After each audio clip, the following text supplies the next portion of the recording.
The rain was coming in sideways off the bay the night Josie Kavanaugh pulled over for a stranger she had no business stopping for. She was 28 years old.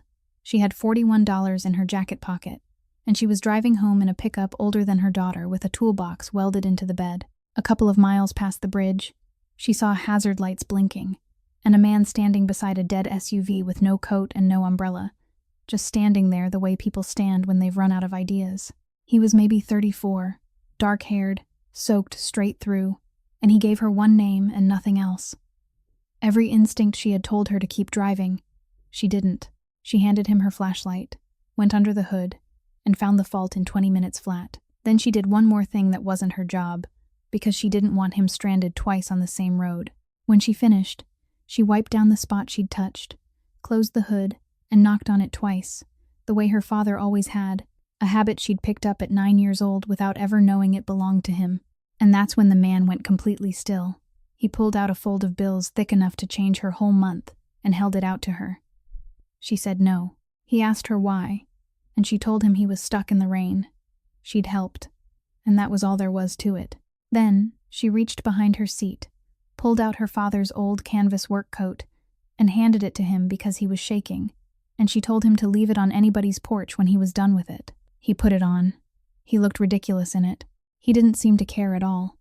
She was halfway back to her truck when he called after her and asked for her full name. She gave it to him, and for about as long as it takes a wiper blade to cross a windshield, something moved across that man's face that she wouldn't understand for another month. The next morning, engines woke her before her alarm did. 6 black SUVs were parked along her fence. 2 of them angled across the driveway so nothing could get out. Her neighbors came onto their porches in bathrobes and just stood there. In 11 years on that street, nothing had ever happened that made a single person look up, and now every door on the block was open. Josie put her boots on, stepped outside, and pulled her own front door shut behind her. Then the door of the middle vehicle opened. If this story pulls you in, hit that like button and share it with someone who'd appreciate it. Subscribe so you don't miss what's coming next. Your support is what keeps these stories alive. Now let's return to that tense morning outside Josie's house and find out who was waiting in that middle car. The man stepped out of the lead car first, and he didn't hurry. He appeared to be in his 50s, with closely cropped hair and the broad shoulders of someone who had once played sports and later left them behind. He crossed her wet lawn with steps so even that Josie had the feeling he had counted them beforehand. He stopped exactly 6 paces away. Only later would she learn that the distance was deliberate, that there were rules governing how close a person could stand while still allowing the other person to feel safe, and that this man had spent most of his life memorizing rules like those. At the time, she knew only one thing. He carried nothing in his hands, and that unsettled her more than it would have if he had. He asked whether she was Josie Kavanaugh. His voice was calm, almost kind, the kind of calm possessed only by people who had never needed to raise their voices to get what they wanted. She said yes. Then she added the only sentence she had managed to prepare during the walk from the kitchen door to the front steps, a sentence she would revisit many times afterward. If they had come because of the car, she hadn't taken anything from it. She heard her own voice and didn't recognize it. It was the voice of someone defending herself against an accusation no one had made. Later, she would understand that the sentence hadn't been foolish at all, that it was simply what 3 years of being treated like a thief would place in a person's mouth. But at that moment, she wanted nothing more than to swallow the words back down. The man smiled.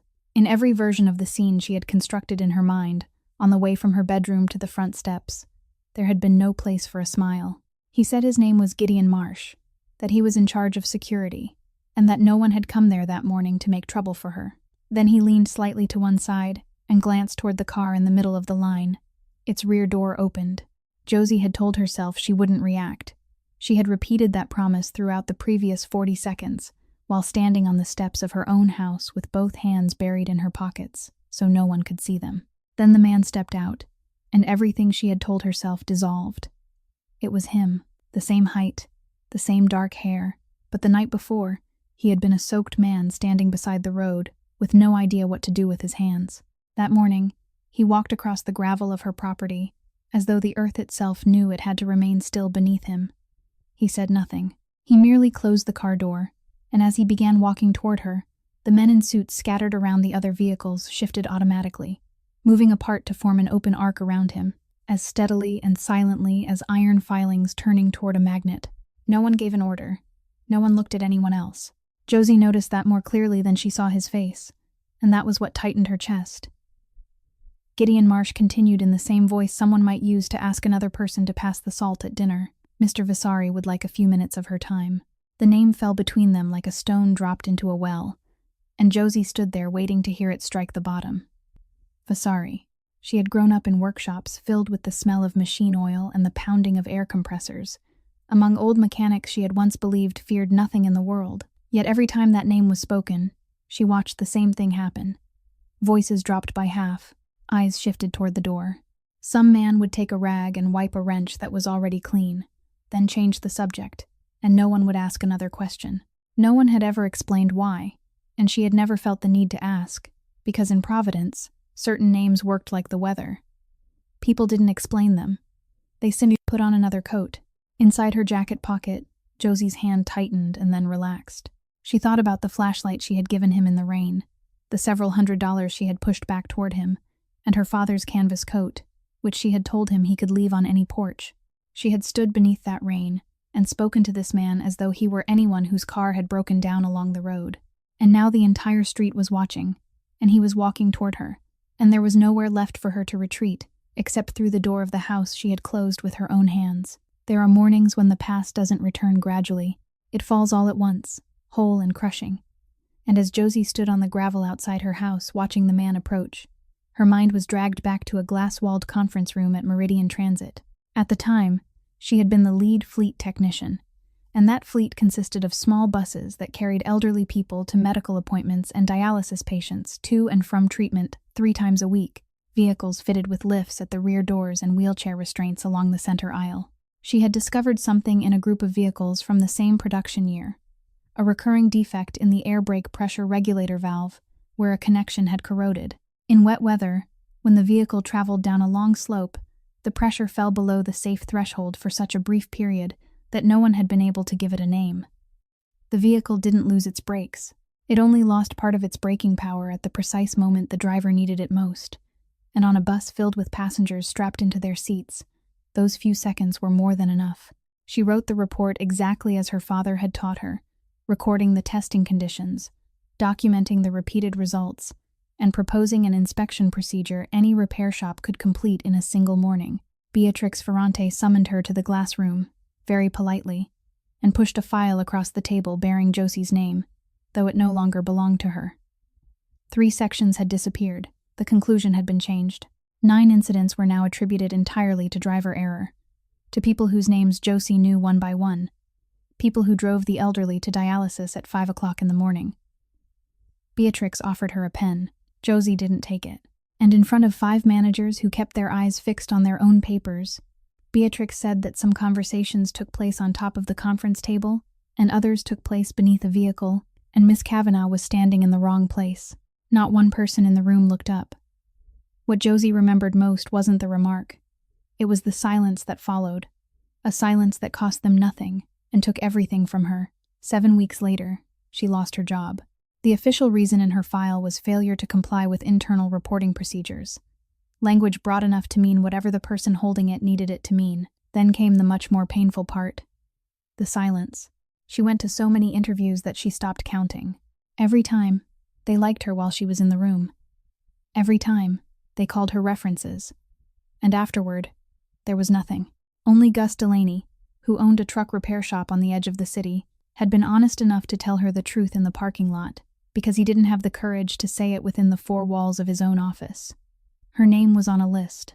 Anyone who hired her would discover that their parts orders had suddenly begun arriving late, later and later, with no explanation from anyone. She didn't sue. Suing a name like that wasn't a legal case. It was a contest to see who could keep spending money longer. And she had a young daughter, a rental agreement, and a truck. She sealed a certified copy of the report inside an envelope stamped by the post office and tucked it into the bottom of her father's leather tool roll beneath the wrenches, in the place where someone else might have kept a photograph. And that morning, before anything happened outside in the yard, the telephone in her house had rung. She answered more quickly than usual, because for several weeks, she had been waiting for a call from the hospital, a call she hoped for and feared so deeply that every ring tightened her stomach. It wasn't the hospital. The voice on the other end hadn't changed in 3 years.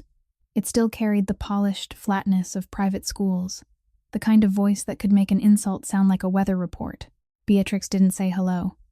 Her first words were a question. What had Josie told the man on the road in the rain? Josie said she didn't understand what Beatrix was talking about, and the silence on the other end lasted long enough for her to hear a door close. Then Beatrix began speaking slowly, almost tenderly, about the confidentiality agreements Josie had signed, about how she had been dismissed for legitimate reasons, and about how a woman with a young child, a rented home, and a truck should be very careful when choosing her enemies. Josie asked only one question. Who was that man? The silence that followed was the first honest thing Beatrix had ever given her. Then she said there were rooms a mechanic would never enter, that Josie mustn't mistake one rainy night for power, and she ended the call. Josie lowered the receiver. She stood in the kitchen with her hand still resting on the telephone, trying to make sense of what she had just heard. Before she could, outside, beyond her fence, came the sound of engines. The man named Emmett Vasari had reached her and extended his hand, and Josie had barely taken it when tires shrieked at the end of the street.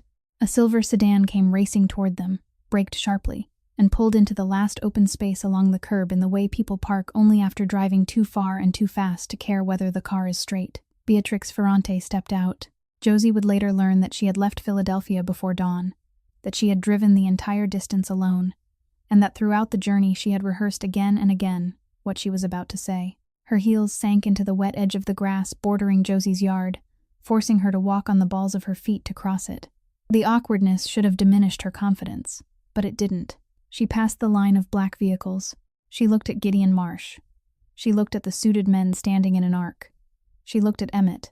Then she looked at Josie, standing on the gravel of her own yard in work boots and a coat she hadn't had time to button. In the space of only 2 breaths, Josie watched the entire story construct itself behind the woman's eyes. Beatrix saw a powerful man standing in the yard of someone who was nobody, and she concluded there could be only one reason for it. The nobody must have said something she shouldn't have said, and Beatrix's task that morning was to arrive first and silence it. She had driven for hours believing that, and it had never occurred to her to verify whether she was right. Then she did the thing that everyone would later point to, after it was over, and they sat together arranging the pieces, and say that this was the exact moment she had condemned herself with her own hand. She spoke first. There are decisions in a person's life so costly that money can't measure them. And for Beatrix Ferrante, that decision lasted only about 2 seconds, the time between her coming close enough and Emmett Vasari having a chance to speak. She greeted him by his title, her voice warm enough to suggest familiarity while remaining respectful, and thanked him for coming personally to handle the matter, instead of allowing it to move through the usual channels. She said she had left immediately upon being informed of unauthorized interference with a company vehicle. She used those exact words, unauthorized interference, and Josie could hear the entire legal framework already built within them, a framework someone had constructed before dawn during a long drive on the highway. Then Beatrix turned partly to one side, not quite pointing, though nearly so, and lifted her chin toward Josie. She said Miss Kavanagh had always had problems respecting professional boundaries, and that this had, in fact, been part of the reason the company was forced to let her go. The sentence flowed smoothly. It had been polished, and it fell into the middle of Josie's yard before the neighbor standing on her porch with an untouched cup of coffee, before the 2 brothers across the street who had stopped loading their trailer only a few steps from her daughter's bedroom window. Josie felt the blood rise into her face and allowed it. She had already stood in that glass room. She knew what arguing would accomplish. Emmett Vasari didn't answer with a single word. He didn't turn toward Beatrix to contradict her, didn't frown, didn't show displeasure, and didn't show agreement. He simply watched her with the perfectly neutral attention of someone who had decided to let the other person continue. The kind of attention a mechanic gives a machine that has begun making a strange noise, knowing that if he remains still long enough, the machine will reveal its own defect. Most people would have felt the temperature of that moment and stopped, but Beatrix Ferrante had spent her entire life in rooms where silence from the head of the table meant permission, where the most powerful person merely nodded and allowed subordinates to speak on his behalf. She interpreted that silence exactly as she had been taught to interpret it for 40 years. She understood it completely backward. And then she continued. She went on to say that Miss Kavanagh was a disgruntled technician, that her record showed a pattern of inflating routine maintenance matters into what she liked to call safety crises, and that anything she had told him on that road should be understood within that context. She added that people in circumstances like hers often went looking for a wealthy audience. She said it while looking directly at Josie, and for one moment, Josie felt herself sitting once more in the glass room, with 5 heads bowed over their papers. When Beatrix finally stopped, Emmett remained silent for a long while. Then he asked one question, so brief that Josie nearly missed it.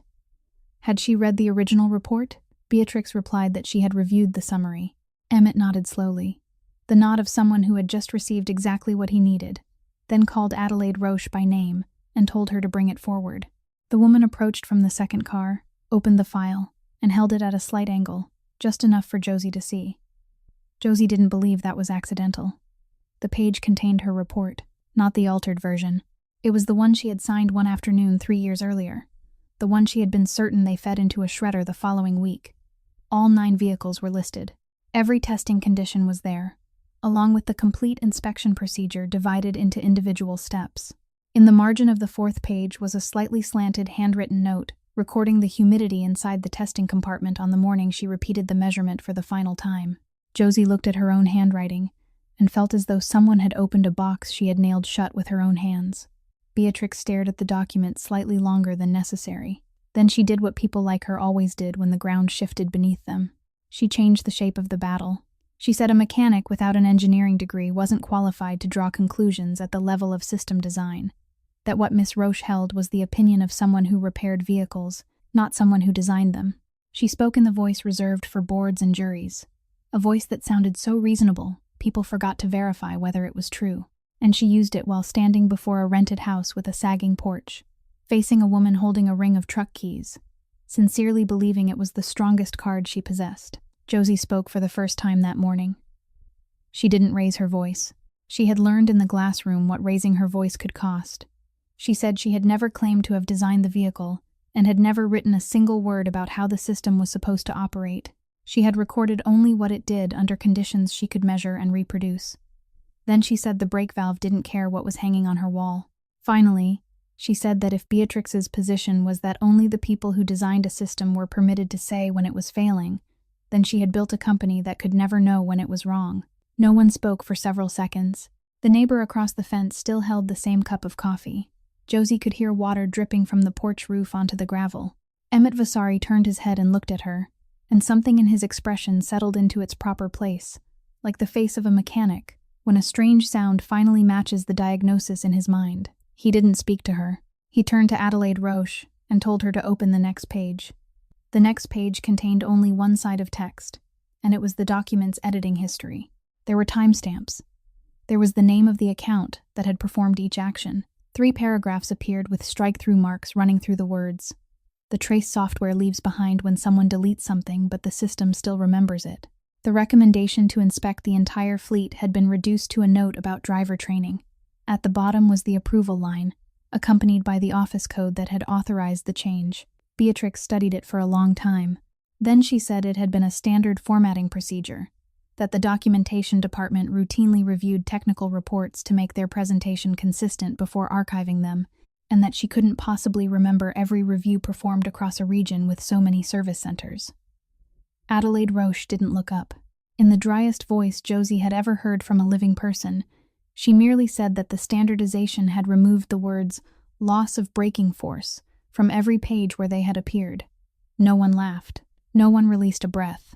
Josie noticed one of the men standing behind Emmett shift one foot by half a step, the way people do when they suddenly don't know where to put their hands. Then Emmett made a gesture, and Gideon Marsh brought a second file from the lead car. Emmett told him to give it to Josie, not Adelaide. Josie accepted it, and she already knew what it contained, or thought she did. She expected papers concerning Beatrix, a suspension order, some document with the woman's name printed in bold letters across the top. She opened it and found it much thinner than she had imagined. Only a few pages, with Beatrix's name nowhere in sight. It was an internal service directive issued by the Regional Operations Engineering Office, dated several months after Josie had been dismissed, distributed to every maintenance center in the region, and stamped for internal circulation only. Josie read the first page while still standing, and midway through the second, she had to return to the beginning. because her eyes were moving faster than her mind was willing to understand. It was an inspection procedure. It instructed technicians to remove a protective panel, to reach the pressure regulator valve assembly on vehicles within specifically listed ranges of identification numbers, and to perform the procedure whenever those vehicles entered a repair shop for any reason, even one entirely unrelated to the brakes. It described how to clean the connection. It named the compound that had to be used. It specified another pressure test under a simulated load after the repair. The testing interval was hers. The measurement threshold was hers. Those 5 steps were the same 5 steps she had written on the final page of her report, almost word for word, with only 1 or 2 words rearranged. They hadn't even bothered to change them enough to conceal where they came from. The only thing removed from the document was her name. Josie stood on the gravel outside her own house and finally saw the complete shape of what had happened, and it was far worse than being called a liar. They had never ignored her warning. They had believed it. They had believed it enough to build an entire repair program around it, then carried out that program in silence whenever the vehicles happened to enter a shop for an oil change, without telling a single passenger why the mechanic was removing a brake panel that day. Because speaking the truth aloud, admitting the defect existed, would have required a safety campaign across the entire fleet, an expense large enough to require formal reporting, a notification to the regulatory authorities, and a permanent entry in the record of the regional official responsible for the area where the defect had originated. So the defect was repaired, while the person who discovered it was erased, and both actions were answers to the same problem. She turned to the final page. It contained an asset disposal list, stating that nearly 40 vehicles within those exact identification ranges had been removed from service earlier than planned and sold to 2 small transportation operators in other states before the inspection directive took effect. There was no note showing that any technical information had been transferred. There wasn't a single line stating that the buyers had been informed. Those vehicles were still on the road. Josie looked up. Beatrix Ferrante was already watching her. In that moment, between the 2 women standing on the wet gravel outside a rented house, nothing remained except the truth that both of them now knew exactly what Beatrix had done. Then Beatrix blinked and began moving responsibility downward, exactly as people like her always did. She said the service directive had been issued by the operations engineering department, that the director who had overseen that department had retired long ago, that she couldn't be held responsible for every field instruction distributed across a region so large and with so many maintenance centers, and that if there truly had been a failure to report the matter upward, then it had occurred beneath her level, and she would personally discover who was responsible. Emmett interrupted her. For the first time that morning, his voice carried an edge. He said an organization whose leader never accepted responsibility for orders issued under her own name wasn't an organization. It was a costume. Then he continued, speaking slowly. The investigation would begin that very day. It would be conducted by outside counsel and an independent safety inspection agency, and no one within the regional operations structure would be permitted to touch it. From that moment forward, she no longer held any operational authority. He didn't shout.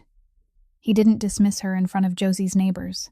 He didn't grant her a humiliation large enough for her to tell herself later that she had been ambushed. He merely asked her to surrender her access card to Gideon Marsh.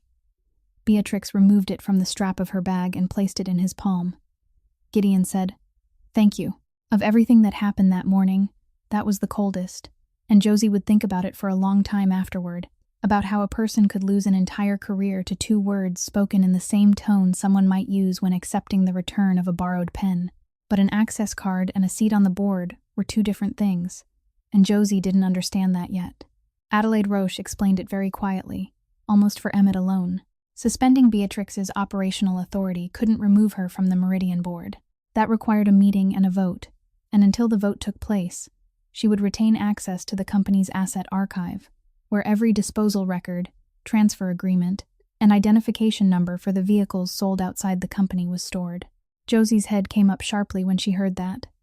She looked down at the file in her hands, at the final page listing nearly 40 vehicles that had gone somewhere without anyone being notified, and understood immediately that the only trail leading to those vehicles was still in the hands of the woman who had just lost everything, and now possessed nothing with which to bargain, except that very information. She looked toward Beatrix. Beatrix had understood it too, and for an instant, her face relaxed, the faint release of someone who had just found one final handhold on the face of a cliff. She looked at Josie one last time, and in her eyes was genuine hatred. The clean and simple hatred available only to someone who couldn't identify a single thing she had done wrong. Josie didn't deliver a cutting remark. She had rehearsed one in the bathroom for 3 years, and now it was waiting in her mouth, but it tasted of nothing. So she said only what she honestly wanted to say. She had never wanted Beatrix's chair. She had never wanted her office, her salary, or her name on anything. The only thing Josie had ever wanted was for Beatrix not to force her to sign that a vehicle was safe when she knew it wasn't. Then she stopped. Beatrix waited for more. She stood there with her heels sinking into the grass, waiting for the rest, for a curse or a declaration of triumph that she could carry back to Philadelphia. There was nothing more, and Josie thought it was that absence that hurt her more than anything else she could have said. Beatrix turned away, crossed the wet grass toward the silver sedan, and drove off without looking back at anyone. The neighbor beyond the fence still held the same cup of coffee. Coffee Josie was certain had gone cold long ago, but the convoy didn't leave. The men in suits remained standing in the cold on the gravel, and Emmett Vasari walked to the garage door, stopped, and looked up at the sign hanging above it. It was a piece of plywood her daughter had painted the previous year. The name of the garage was written across it in letters that began large and grew smaller toward the end, because the girl had run out of space and refused to start over. He studied it longer than Josie found comfortable. She said something about thanking him for coming personally to inform her, that she hoped the company would resolve everything properly, the sort of things people say when they want to close a door politely. Emmett said they weren't finished. He hadn't driven all those miles before dawn merely to correct a personnel record. A letter could have accomplished that. What he needed was her. He wanted Josie to lead the independent inspection program, out in the field, working on real vehicles, with the authority to open anything she believed needed to be opened. Josie said no. The answer came so quickly that even she was surprised, escaping before she had time to arrange her reasons. Then she arranged them and spoke them aloud. It had taken her 3 years to learn what a company did to someone who dared to tell it something it didn't want to hear. She had a daughter, and she didn't have the strength to learn that lesson a second time. He didn't interrupt her. When she finished, she asked a question she hadn't intended to ask, one that had remained lodged in her throat since Gideon Marsh spoke the Vasari name. She asked what his father had been like. Emmett didn't answer immediately. He looked down at the gravel for a while, then said his father had been a man who never needed to speak loudly, and it had taken Emmett many years to understand why. His grandfather had been the man who made that name. His father had been the man who preserved it, and Emmett was spending his life repaying it. He didn't say this as though asking for understanding. It sounded more like a man reading an entry from a ledger of debts. Then he said she didn't need to trust him. She only needed to read the terms. He didn't offer more money. Josie had prepared herself for him to raise the offer, and already had an answer ready, but he gave her no opportunity to use it. Instead, he changed the structure. She wouldn't work under the regional operations chain. She wouldn't report to Beatrix, to anyone who replaced Beatrix, or to anyone within the chain that had altered her report. She would report directly to the board's safety committee, with Adelaide Roche serving as counsel of record, and every technical finding Josie submitted would be entered into the official minutes word for word. No one below that level would be permitted to alter a single word for any reason. Then he said the part that truly unsettled her resolve. That structure would be created whether she accepted the position or not, whether she occupied it or someone else did, because an organization capable of burying one report would bury a second, and he had no intention of allowing that to happen again under his name. Josie stood in the cold for a long time. She thought about the file still in her hands, about its final page, and about nearly 40 vehicles traveling somewhere with passengers aboard who knew nothing. Then she said she would come look at the vehicles, and after that, they would see. Emmett nodded. He didn't press her for another word, and later, Josie would realize that it was the only time in her life that someone with that much money had taken her first answer seriously. The convoy left before noon, and it took the street nearly another hour to become itself again. Josie went into the kitchen, poured coffee, and left it untouched. The telephone rang while she was standing at the sink. This time, it was the hospital. The woman on the other end gave her name, named the department, then said Poppy Kavanaugh had been accepted for consideration by the assistance fund. Josie had to ask her to repeat it. The woman repeated it more slowly and explained that the fund would cover most of the implant surgery, that the medical team had a date available, and that the place had been reserved in her daughter's name. Then she gave Josie the rest. The family's share still had to be paid in full before the scheduled date, and that date was 41 days away. If the payment wasn't received by the deadline, the place would pass to the next child on the list, and the list was long. Josie thanked her carefully and politely, the way people thank someone after receiving good news they don't yet know what to do with.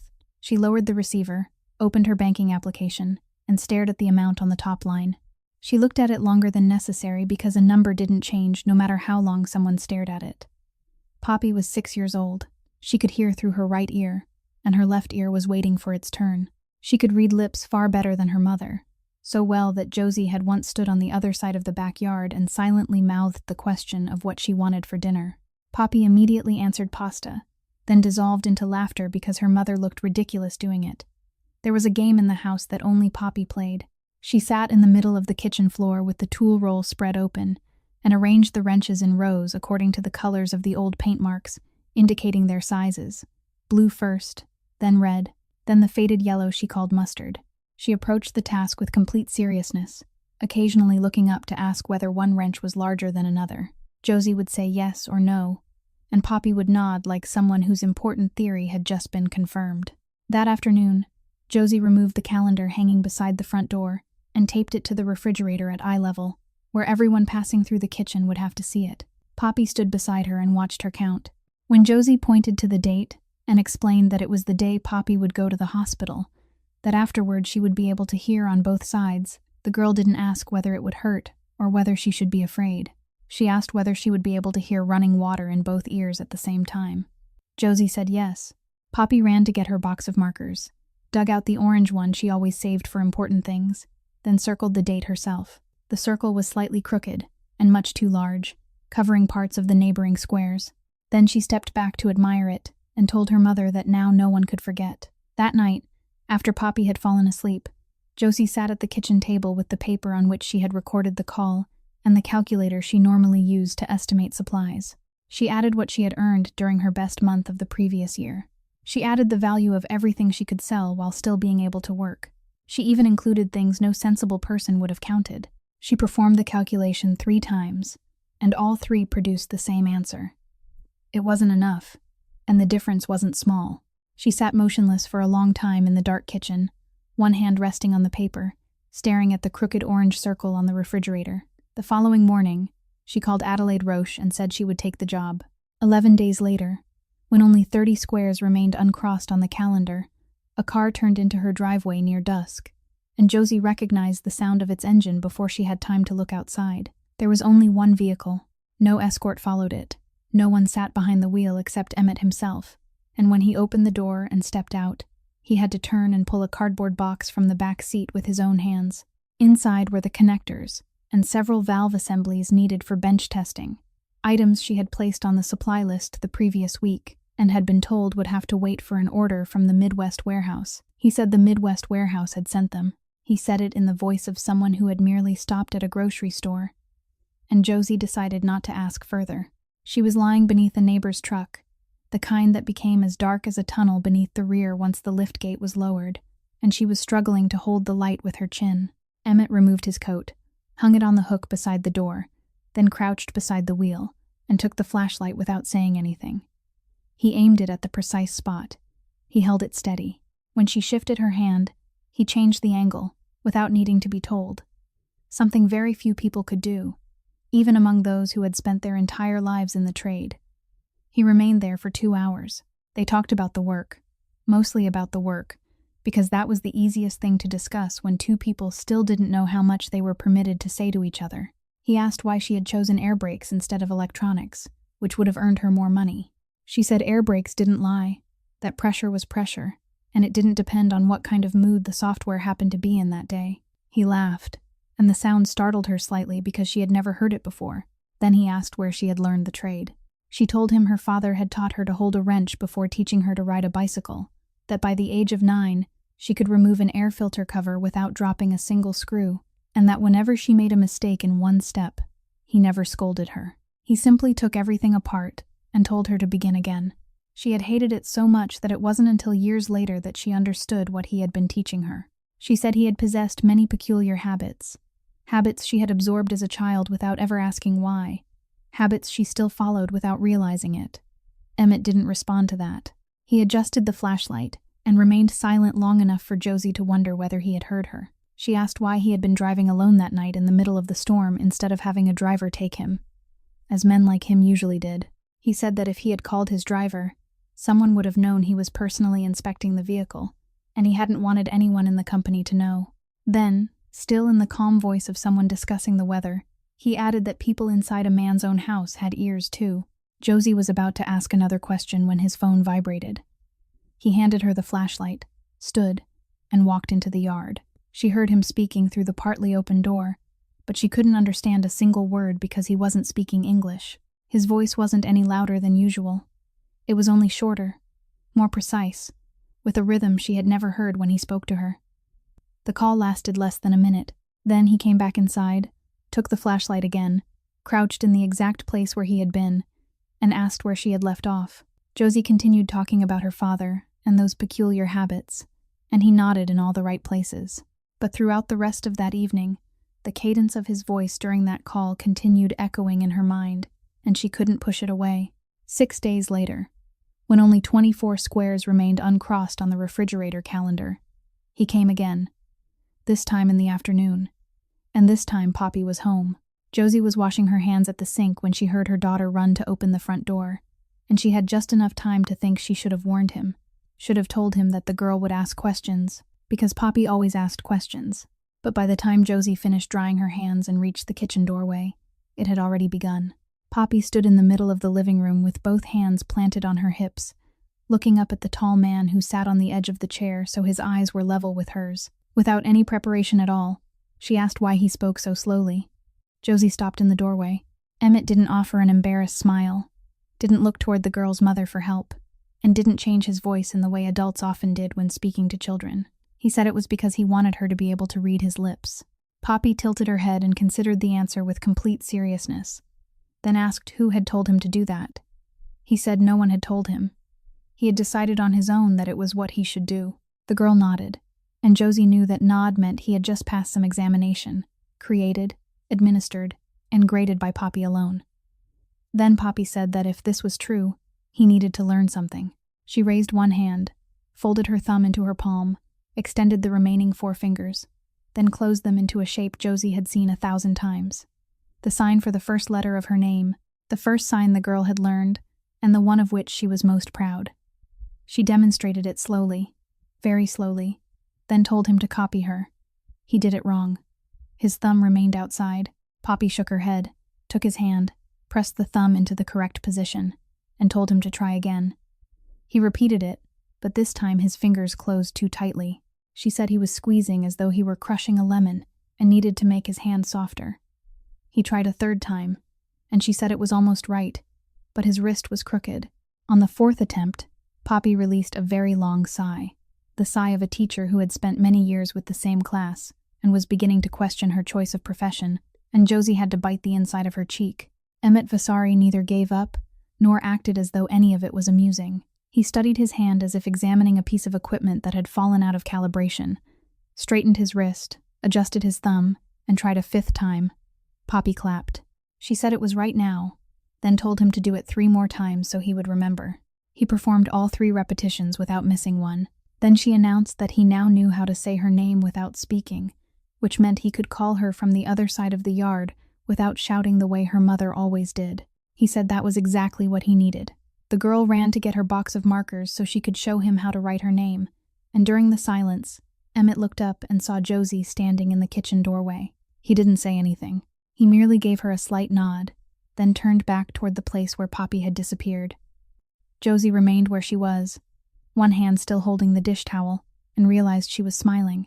She had been smiling for some time without knowing it, and she also realized that it had been a very long time since an afternoon had passed in that house without her having to think about the calendar on the refrigerator door. Emmett Vasari received the news near 6 o'clock in the morning, before he had even left the house, and he listened without interrupting once. During the previous night, someone had forced the lock on the garage behind Josie Kavanagh's home. The rolling door had been pried up to waist height, then abandoned. Inside, every tool drawer had been pulled out and emptied onto the floor. The socket set had been scattered, and the files on the workbench had been rummaged through and left in disorder. Nothing valuable had been taken. The air compressor remained. The measuring equipment remained. Even the new torch was still there. They hadn't come to steal. They had come to let her know they could get inside. No one had been hurt. Josie had been the only person in the house. And Poppy had been staying with Aunt Dana since the previous afternoon, because Thursday night was the night they baked together, a tradition established long before any black vehicles appeared on that street. Emmett asked only one question. Had the girl been home? When he heard the answer, he was silent for about 3 seconds, then continued in his ordinary voice. He drove there that morning. Josie was crouched in the middle of the garage floor, picking up the sockets one by one and returning them to the case in order by size, neither quickly nor slowly. And she didn't look up when he entered. She said she had called the police. They had come, taken a report, and told her there had recently been several similar incidents in the area, and she knew perfectly well that wasn't true. Then she raised her eyes and asked what he intended to do. Emmett didn't answer. He bent down, picked up a wrench lying beneath the workbench, wiped it with his sleeve, and placed it on the bench. Then he said he would send someone to replace the locks, and he left. 3 days later, a maintenance contracting company on the north side of the city withdrew every open bid it had submitted throughout the surrounding counties, canceled contracts that had already been signed but had not yet begun, and closed its office. There was no announcement. No lawsuit was filed. No one was hurt, and no one offered a single word of explanation. Josie read the item in the local business bulletin, only a few lines at the bottom of the page, and recognized the name immediately because it had appeared on the contractor list Adelaide Roche sent her 2 weeks earlier. That afternoon, she asked him about it. Without circling the question, she asked what he had done.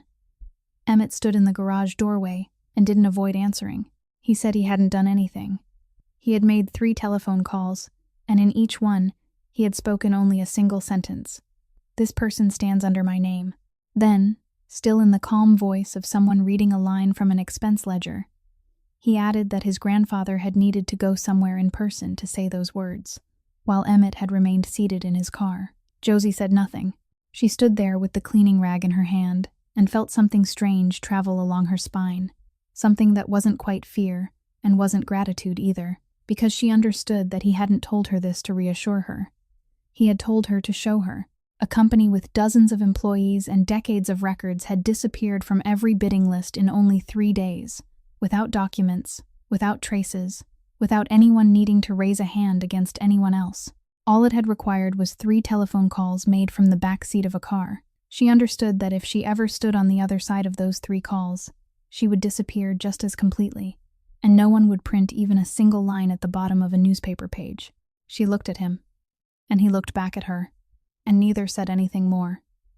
But she knew he had seen her understand, and he knew that she knew. Emmett Vasari had known someone inside his own house was speaking to outsiders, even before the night Josie's garage was forced open. Certain things existed only within 4 walls, yet somehow grew legs and walked outside.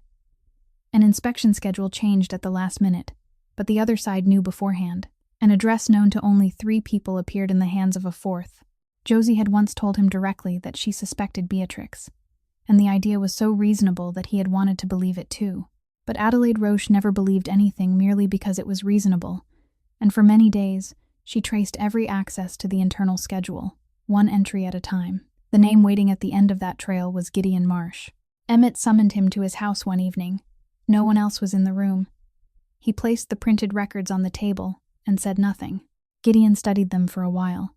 Then he sat down without waiting to be invited and began to speak. He didn't deny a single word, and Emmett would always remember that the man hadn't even tried. His son had a debt. It wasn't new, and it hadn't been large at first. It had begun with evenings at the casino across the river, then grown the way such things always grew. By the time Gideon discovered it, the amount exceeded everything he had saved for retirement. He didn't borrow money. He didn't go to Emmett. He was calculating what he would have to sell when someone approached him first. The man said the debt had already been purchased, that Gideon's son no longer owed the casino, but now owed someone else, and that someone was Rafferty Vasari, Emmett's own uncle. The man never demanded payment. He only called occasionally to ask about Gideon's health and work, and from time to time, he asked a very small question about the schedule for the coming week. Gideon said he had answered the first small question, and told himself it meant nothing. He said that had been the only moment when he truly possessed a choice. Afterward, There had been no choice left. He said he had never accepted a single dollar. Emmett believed him. That was the part that disturbed him most, because he understood the mechanism down to every joint. No one needed to raise a hand against anyone. No threat needed to be spoken aloud. A person only had to hold a name, and the bearer of that name would do the rest. Emmett had watched the system operate since he was too young to understand what he was seeing, and he knew exactly what it did to people who lacked the strength to resist it. He called Adelaide that same evening and told her to arrange payment of the entire debt, completely and with full documentation, leaving no loose ends. Then he returned to the room and told Gideon that his son's debt would be settled before the end of the week, that the young man wouldn't owe anyone a single cent, and that he would never learn where the money had come from. Gideon began to thank him, but Emmett stopped him. He said he was paying the debt because Gideon's son hadn't done anything to him. He was dismissing Gideon because Gideon had. Then he said the two decisions had nothing to do with each other, and Gideon needed to understand that clearly before walking through the door. Gideon Marsh nodded. He stood, removed the access card from its cord, and placed it on the table. Emmett remembered that not long before, this same man had accepted an identical card from Beatrix Ferrante on the gravel outside Josie Kavanaugh's home and had said thank you. Gideon reached the door, then stopped. He said he had done this work for nearly his entire life and had always told himself he stood on the side of those who protected others. Then he apologized. Emmett didn't tell him it was all right. He only said he knew. When the door closed, Emmett sat down and stared at the access card on the table for a long time, because now he knew the game his uncle was playing. And if Rafferty had gone so far as to purchase an entire debt merely to keep eyes and ears inside Emmett's house, then whatever was coming hadn't even begun. When 19 squares remained uncrossed on the calendar, a visitor arrived. Josie was alone in the garage that afternoon, with the rolling door raised halfway, when she heard a car stop in the driveway and its engine shut off. The man who entered appeared to be in his 50s, solidly built, with gray at his temples, and the eyes of someone from the same family, the kind of resemblance people recognize before learning a name. He didn't extend his hand. He merely said he was Rafferty Vasari and apologized for arriving without notice. Josie placed the wrench on the workbench and didn't invite him to sit. He didn't appear to be waiting for an invitation. He looked around the garage once, noticed the new lock still gleaming against the rolling door, and said he was very sorry about what had happened there the previous week. Josie said she believed he knew how it had happened. Rafferty didn't object. He only said there were ways of doing business that were inherently cheap and loud, that they usually worked on most people, and that they hadn't worked here. He said it almost regretfully, in the voice of a craftsman who had tried an old tool and discovered its edge had gone dull. Then he said that was why he had been forced to come in person. He placed a thin file on the workbench, so thin Josie nearly laughed because she had imagined men like him would need to carry something thicker. He didn't open it. He pushed it toward her, stepped back once, and said he wouldn't threaten her, wouldn't offer her a single dollar, and wouldn't ask her to do anything. He was only leaving this with her. Josie opened it.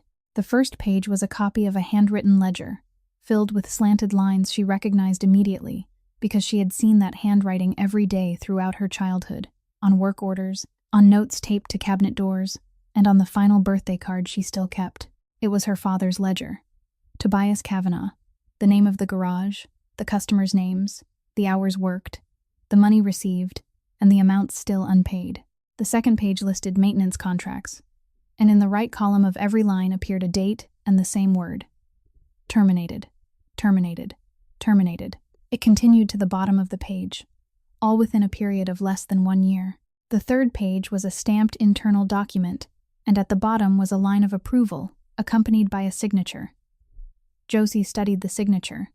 She didn't know whose it was, but she knew exactly what it appeared beneath, and she knew exactly what had happened afterward, because she had lived inside those consequences. She remembered being 16 years old. She remembered the season when the garage telephone stopped ringing.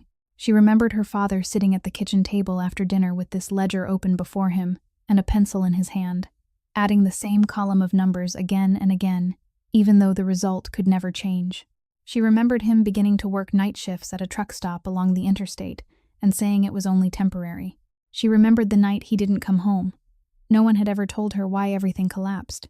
Her mother hadn't explained, and then her mother was gone too. Josie had grown up with an empty space where an explanation should have been, telling herself for years that sometimes a business failed simply because it failed.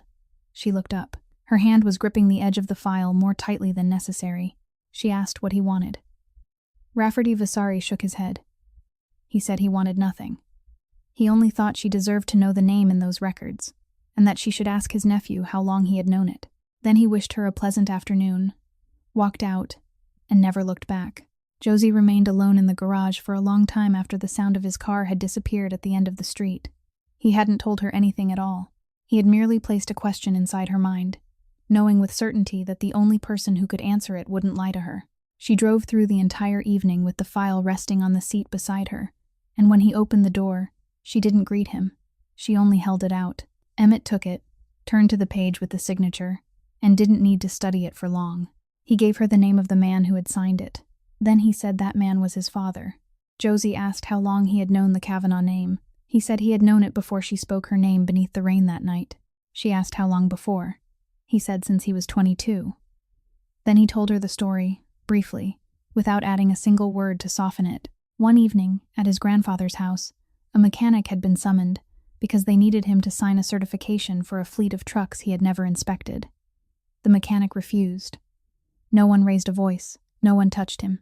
They merely thanked him for coming, escorted him to the door, and over the next several months, every one of his contracts was terminated in turn until the garage had no reason left to remain open. Emmett said he had been in the room that night. He had been 22, pouring wine for his uncles, and he hadn't spoken a single word. Josie asked whether he knew how her father had died. He said yes. She asked how long he had searched for her family, and this was where he paused longest, where she understood that the worst part had still not been spoken. He said he had found them many years earlier. He had gone there, parked at the end of the street, and through the window, he saw her laughing with her older sister in the kitchen. He sat in the car for a while, then turned around and drove away because he thought she was doing well and believed that knocking on the door would destroy that. Instead, he created a fund. It had no name and sent no letters. The money passed through a professional organization, and the fund paid the entire tuition for the certification course Josie took when she was 23, the course she had always believed she had been fortunate enough to receive, the course that gave her the trade she had used to support her daughter throughout all those years. Josie stood there listening to the heating system running somewhere inside the house. She said he had paid for her to learn the trade, then his company had dismissed her for practicing it properly. His family had given her these hands, then taken away the place where she could use them. Emmett didn't argue. Then she asked the final question, the one she had saved until the end, because she knew it would be the one that broke her. She asked when he had recognized her. He said it was when she tapped the hood. Her father had always done it exactly that way, wiping the place he had just touched and then knocking twice. Emmett had watched him do it hundreds of times, when he was a boy sitting on an oil drum in the shop, and he had never seen another person in the world do it in precisely the same way. The coat had only confirmed it afterward, when he reached home and saw the 2 initials embroidered inside the collar. Josie said that meant he had known who she was from the moment she tapped the hood. Yet he had remained in the rain for another 10 minutes, letting her give him the flashlight, letting her push the money back toward him, letting her bring out her father's coat and tell him he could leave it on any porch, without saying a word. He said yes. He didn't explain. He didn't say he had been afraid, that he hadn't known how to begin, or any of the things another person might have said in his place. And it was that naked truth that Josie couldn't bear, because if he had tried to defend himself, she would have had somewhere to put her anger. She said she was withdrawing from the program. Adelaide could find someone else. The records she had prepared were detailed enough for anyone to continue the work, and she wouldn't return. Emmett nodded. He didn't try to stop her, didn't lower his voice to persuade her to stay, and didn't say another word about what she would lose. He only said he understood. And he stood there watching her walk out to her truck. That night, when she returned home, she stood before the refrigerator for a long time. 19 squares remained uncrossed on the calendar. When 12 squares remained uncrossed, Rafferty returned, and this time he brought no file. He placed a check and a notarized document on the workbench, then said he would be brief. The document was a sworn statement containing only one claim, that the report she had prepared 3 years earlier had relied on incomplete data and hadn't provided sufficient grounds for conclusions about system safety. One signature. No one would be prosecuted. No one would lose a job. It was only a piece of paper saying she had been wrong. The check bore the exact amount the hospital had quoted to her over the telephone, not 1 cent more and not 1 cent less. Josie understood immediately that the precision of that number was the real message. He wanted her to know how deeply he had investigated her life, that he even knew about the date circled on her refrigerator calendar. He didn't pressure her. He only said she didn't have to save the entire world. She only had to be a mother. Then he walked out. That night, Josie sat at the kitchen table with the check, the sworn statement, and a ballpoint pen arranged parallel before her. She left the ceiling light off and used only the small light above the stove. The house held no sound except the refrigerator. Near 10 o'clock, she went into her daughter's room once and stood in the doorway watching her sleep. Poppy lay on her right side as she did every night, the side that could hear, because it was a habit no one had taught her. She had begun doing it on her own when she was very young. Josie thought that after the surgery, Poppy might sleep on her back, or turn onto either side without it mattering, and she thought about that longer than she wanted to. She returned to the kitchen table and picked up the pen. Then she set it down. She thought of Alma Doheny.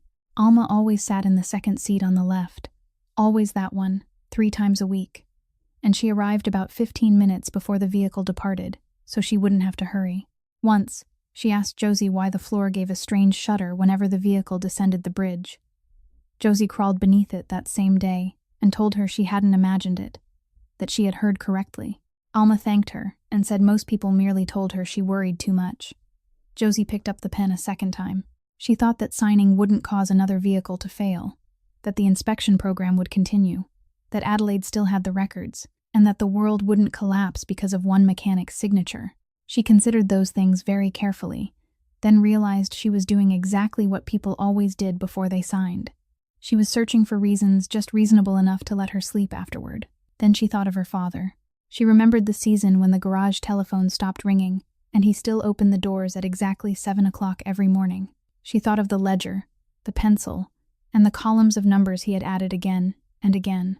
She thought about how he had once sat in a room where someone placed a pen before him, and he had said no. He had paid for that word with everything he possessed, including the years he should still have been allowed to live. For so long, she hadn't known why everything had collapsed. Now she knew, and that knowledge weighed far more than she had expected.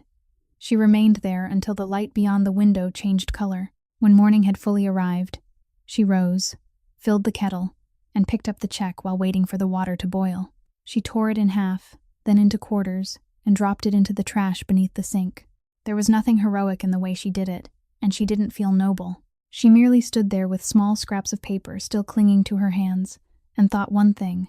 Her father had died because he refused to sign, and if she signed now, then what had he died for? She called Adelaide Roche that morning and said she was coming back. She made it clear that she would work with the safety committee and no one else, that everything would pass through Adelaide, and Adelaide said she understood and asked no further questions. Josie was more grateful for that than for anything else the woman had ever done for her. She didn't call Emmett. She didn't send him a message either. She wasn't returning because of him.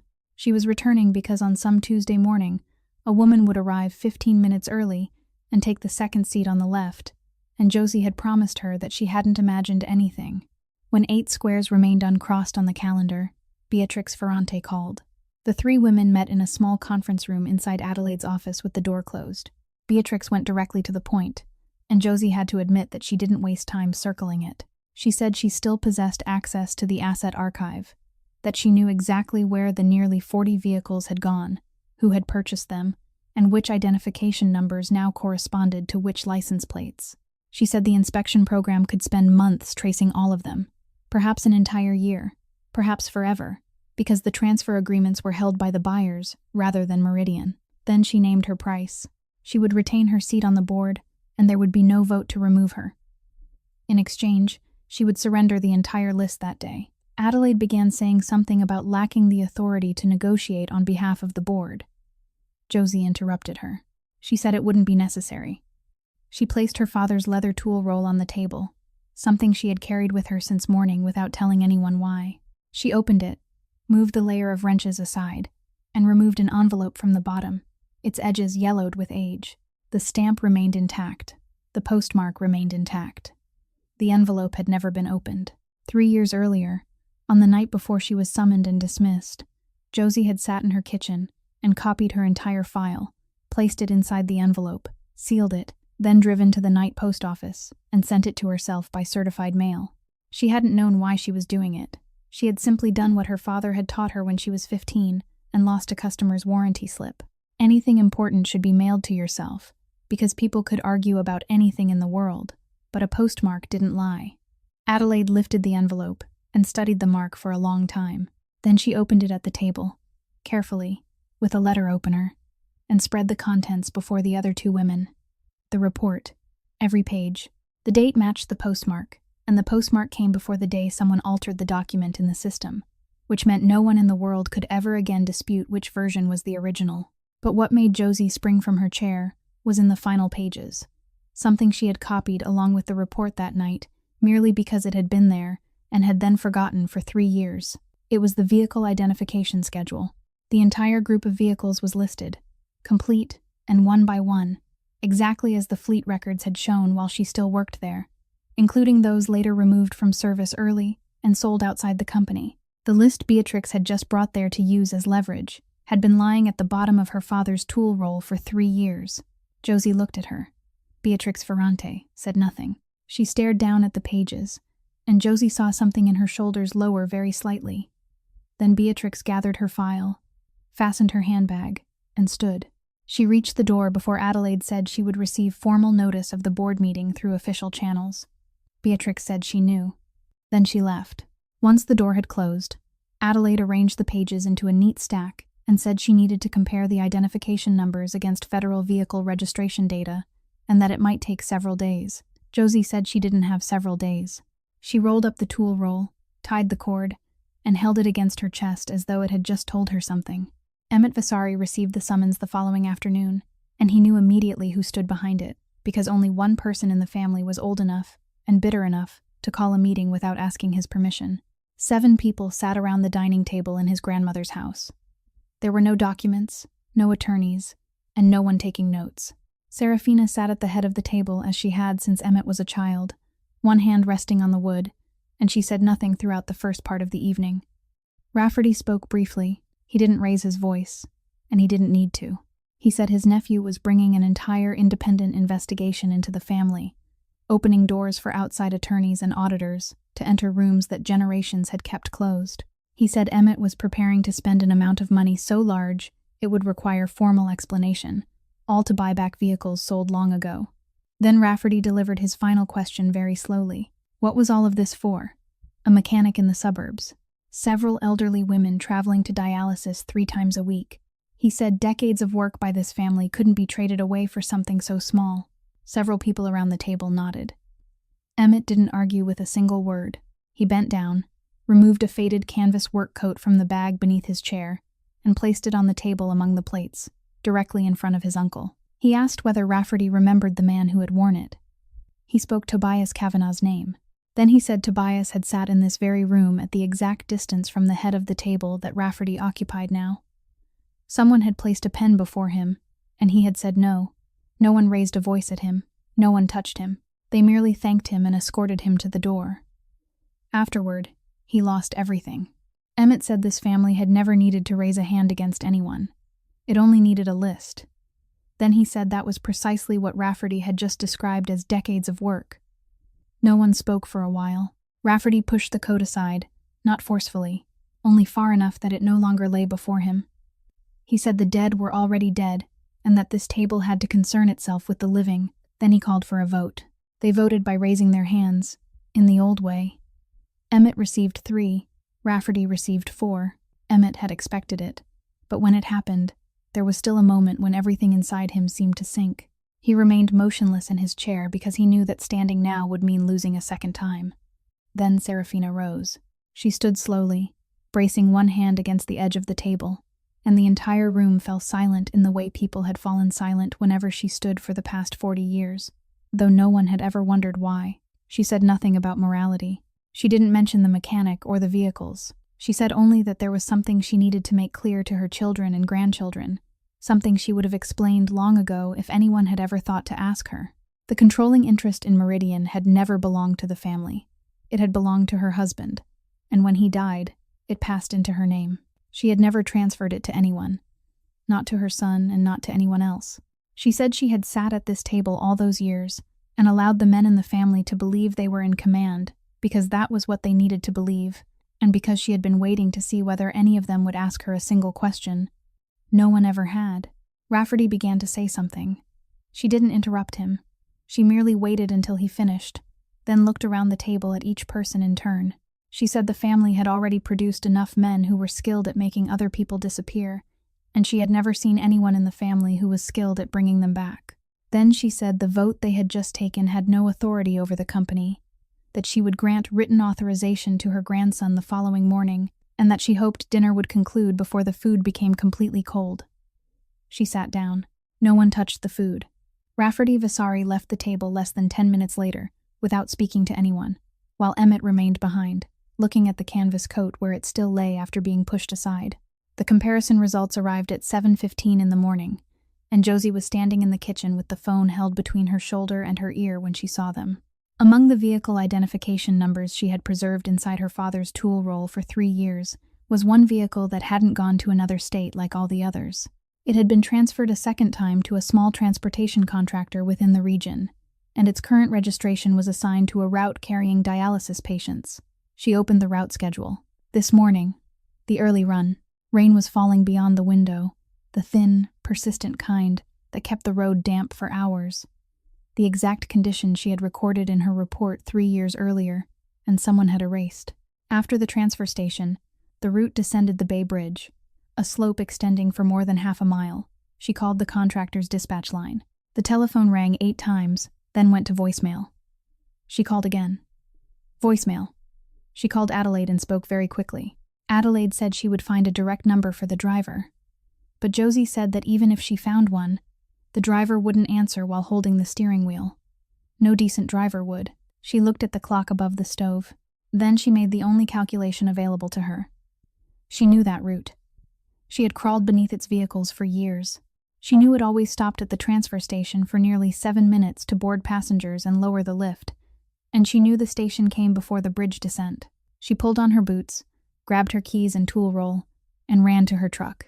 She couldn't remember which streets she drove through. She remembered only looking repeatedly at the dashboard clock and performing the same calculation until it began losing all meaning. How many minutes remained? How far away was she? How many minutes remained? At one red light, she sat counting the movements of the windshield wipers, and she remembered thinking that if the vehicle left the station before she arrived, there would be no other chance, because no one could stop a bus already descending a long slope. She entered the transfer station parking lot, and the bus was still there. The lift was being lowered. She parked across the front of the vehicle, switched on every warning light, stepped into the rain, and raised both hands. The driver looked at her through the windshield with the expression of a man about to handle a situation for which he had never been trained. Josie approached the door, gave her name, showed him her inspection program credentials, and said she needed 4 minutes. He asked what was wrong. She said the vehicle fell within a range of identification numbers currently under inspection, and that she needed to measure the pressure before it descended the bridge. He looked at her, looked at the document, then looked toward the slope leading to the bridge, and shut off the engine. She boarded the bus. There were 11 passengers inside. She stood in the center aisle and apologized to everyone for delaying their trip. She explained that she was a technician and needed to inspect one part of the vehicle, and that it would take less than 5 minutes. In the second seat on the left, a woman was watching her. Alma Doheny didn't ask anything. She merely nodded once, very slightly, the nod of someone who had been waiting for a long time. Josie stepped off the bus, knelt on the wet pavement, and crawled underneath with the flashlight held between her teeth. She found the valve assembly, connected the gauge, then crawled out and instructed the driver to press and hold the brake in the rhythm of her count. She lay there, watching the needle. It rose to the threshold, held for 1 beat, then began to fall. Not quickly. It simply dropped steadily and decisively, exactly as she had described in the 3 paragraphs deleted from her report. She remained beneath the bus for several more seconds in the rain and felt tears running across her temples instead of down her cheeks, and she didn't know whether they came from relief or from something else. When she crawled out and stood, the passengers were watching her through the windows. She told the driver the bus couldn't continue, that another vehicle would arrive within 20 minutes, and she called Adelaide from where she stood. Then Alma lowered her window. She said that years ago, Josie had told her the vehicle's shuttering wasn't something she had imagined, and Alma had never forgotten it. The inspection program expanded across the entire fleet during the weeks that followed, and this time, No one asked why a mechanic had the authority to open anything she believed needed to be opened. Meridian bought back every vehicle that had been sold outside the company, paid for them with its own money instead of passing the cost to the buyers, and sent letters to every regular passenger on those routes, real letters with names and addresses, explaining clearly what had happened and what was being repaired. The regulatory agency received notice before it had time to ask a single question. It cost the company an amount large enough to require formal explanation, and it was disclosed in a brief statement almost no one outside the industry ever read. From the outside, that was exactly what a safety problem looked like when it was handled properly. The part concerning Josie personally took longer and meant more to her than she had ever expected. Her personnel record was corrected in writing to state clearly that her previous dismissal had been based on an altered document, and a copy was sent to every garage, repair shop, and transportation operator across 3 states that had ever heard her name, accompanied by a quiet warning. Gus Delaney called her on the very day his letter arrived. He said only that he had received it. She said she knew. Neither said much more, and neither needed to. Then came the day circled in orange marker on the refrigerator calendar. The night before, Poppy baked with Aunt Dana and insisted on putting candles in the cake, even though it wasn't anyone's birthday. The following morning, she spent a long time choosing between 2 headbands and finally selected the green one because it matched the marker best, according to a logic understood by no one but her. The surgery went smoothly. Several weeks later, when the device was activated for the first time, Poppy sat in the clinic chair with her head tilted to one side, as though listening to something very far away. Then she turned to her mother and said that now the sound of running water came from both directions. Emmett came to the house one afternoon in October, in a single car, and opened the door himself. He carried the canvas coat, cleaned and folded into a neat square, and handed it to her. Josie said he could have mailed it. He said some debts should be carried to the door in person. Then he gave her an envelope, and she assumed it contained money because envelopes from men like him usually did. Inside was the complete record of what had happened to her father. Every date, every telephone call, every terminated contract, every name, including the name of Emmett's own father, including the parts no one had required him to reveal. He said she had the right to take it anywhere she wished, even to the prosecutors, and he wouldn't stand in her way. She asked why he had waited until now to give it to her. He said that yesterday, he had still wanted her to stay. Today, he wanted only for her to be free. She stood there holding the envelope for a long time without speaking, because she realized that what he had just given her was the only thing he could never take back. 1 year later, Josie opened her own independent inspection company with 3 technicians and 2 vehicles, accepting work from transportation operators serving elderly passengers throughout the region. She didn't accept his investment, and he didn't ask a second time. They were married in Serafina's backyard on an afternoon near the end of summer. Poppy served as bridesmaid and heard every word that was spoken. Serafina sat in the front row with one hand resting on her cane and said nothing, exactly as was her custom. Josie didn't hang the photograph from that day at the transfer station in her new office, the photograph of the repaired bus with Alma boarding by the lift. She taped it to the inside of the garage door at eye level, where she saw it every time she pulled the door down. One October afternoon, the rain returned, thin and cold, and when Josie raised the garage door, someone at the end of the street had switched on the warning lights and opened the hood. Poppy asked why her mother still repaired old vehicles for the neighbors when she owned a company now. Josie said a broken vehicle was still a broken vehicle, whether the person sitting inside it was rich or poor, and that everything had begun because too many highly paid people had forgotten that. Then she picked up her father's tool roll and went outside to see what was wrong with the vehicle. A person's dignity doesn't reside in the diploma hanging on the wall or the name carved into a building. It resides in whether that person has the courage to look directly at the truth, even when no one is paying for it and no one will ever know. And sometimes, 20 minutes of kindness offered to a stranger in the rain is enough to make an entire system rise and take another look at itself. If this story touched you, please subscribe to our channel, leave a like, and share it, so that every day we may listen together to more meaningful stories. How did the story of Josie and Emmett make you feel? Which part remained with you the most? Please leave a comment below. We sincerely hope to hear the feelings that come from deep within your heart. To everyone watching this video, we wish you lasting health, a joyful life, and peace in every day. Goodbye, and we look forward to seeing you again in the next video.